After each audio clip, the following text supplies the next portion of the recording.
വഴി. നമ്മുടെ ജന്മത്തിന് ഒരു ലക്ഷ്യം, ദൗത്യം, നിയോഗം, ഉത്തരവാദിത്വം, അർപ്പണം ഇവയൊക്കെ വേണമെന്ന് ചിന്തിക്കുക.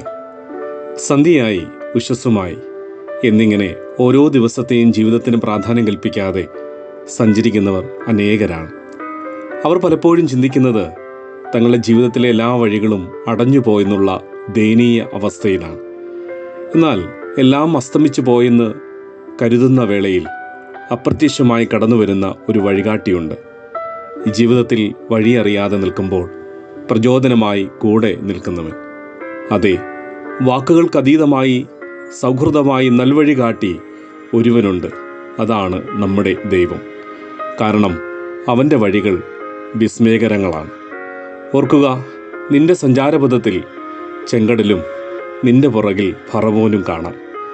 പക്ഷേ നിന്നെ ജീവിതത്തിൻ്റെ പുറപ്പാടിലേക്ക് നയിച്ച ഒരുവൻ നിന്റെ വഴികാട്ടിയായി ഉണ്ട്. അവൻ ചെങ്കടലിലും വഴി തുറക്കാൻ ശക്തനാണ്. സങ്കീർത്തനം 32:8.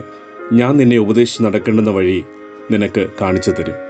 ഏവർക്കും ശുഭകരമാകട്ടെ ഈ ദിവസം.